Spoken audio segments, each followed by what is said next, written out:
Hey guys, Ben here with Northern Strength Academy. Thanks so much for joining our Prepare, Prevent, and Protect program. We've built this program to prepare you for the needs of your job, to prevent injuries and hazardous things from happening while on the job, and to protect yourself and your colleagues and the people that you guys work for.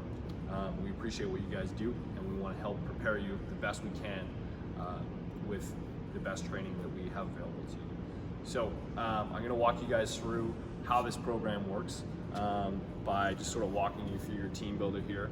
So we can have a look at our program and how it's sort of laid out, how to read the program. So when you pull up your app, you're going to see on any given day, you'll see something that looks like this. And we see right here letters that are grouped. So we have our A, our B's, and our C's, and our D's. So if we have two exercises that are A, this means that we do those two exercises at a circuit. Now, when people hear circuits, they may tend to think that, oh, we got to go really fast, no rest in between. It's not necessarily the case. Make sure that you read the prescribed rest time that's in there for you, and that you follow that closely. So if we click on the exercise here, you can see our rest timer after our sled push is 90 seconds. So if I want, I can just click on that. It's going to help me time my rest so that I don't over rest, and then I'm hitting the energy systems that are most important for firefighters.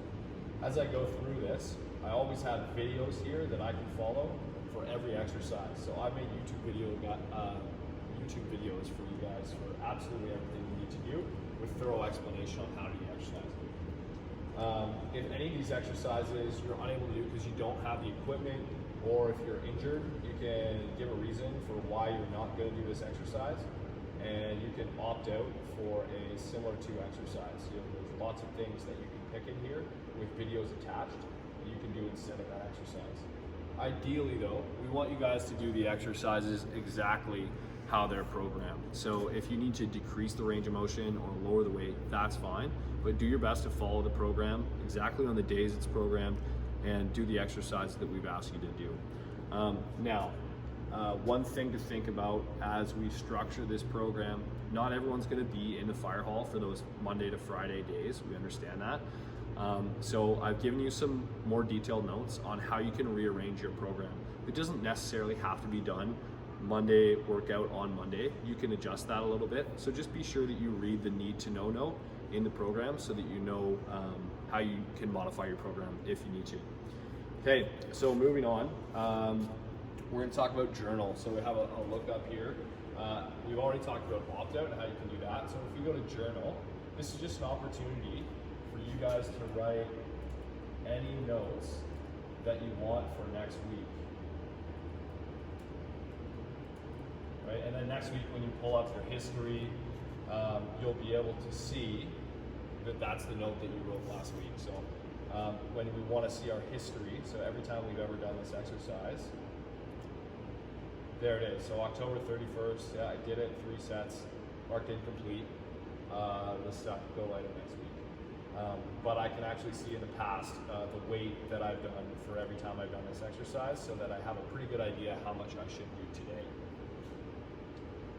All right, so the structure of this program is divided into 3 strength days and 2 conditioning days. So our first day, I'll just pull it up again on the TV for you guys. Our first day is going to be primarily a push day. So we have things like sled push, we have squats, we have bench presses and overhead presses, all push patterns worked into one strength training day. On our second day, we have anaerobic conditioning, so that's high intensity interval training. So things like 30 seconds of work, full out with 60 seconds rest, repeat it. Our day 3, our pull day, is another strength day with primary pull movements, so things like deadlifts, Romanian deadlifts, rows, pull-ups, etc. Our aerobic conditioning day is longer duration work. So week 1, you're going to see 4 minutes of work, 4 minutes of rest for 4 rounds. And then our full body Friday finisher, this is a strength day with push and pull patterns. It's very much a full body workout. Now, on our weekends, you'll see aerobic substitutes and anaerobic substitutes. So what these are a program in case you have to do any training at home. Say you missed your aerobic day on Thursday here. You weren't able to do that at the fire hall, and you want to do it on the weekend when you don't have any equipment. Well, you can do this instead of doing this Thursday workout. We've got the same thing programmed, anaerobic substitute for Tuesdays if you need to do that. Now, definitely do not train for 7 days in a whole week. Those weekend workouts are substitutes. You are not supposed to train every single day. You will break down very quickly if you do that. Keep it to 5 maximum. If you're brand new to training, you can pull that back a little bit. You can get rid of a conditioning day if you need it. And if you have any specific questions on how to do that, just let me know. But again, we really want to try to stick to this program as it's designed, reduce the intensity if you need to. Okay, last thing I want to talk about is mobility training. So you can see at the end of our strength training days here, we have some foam rolling, Worcester straps, that'll be a fun one.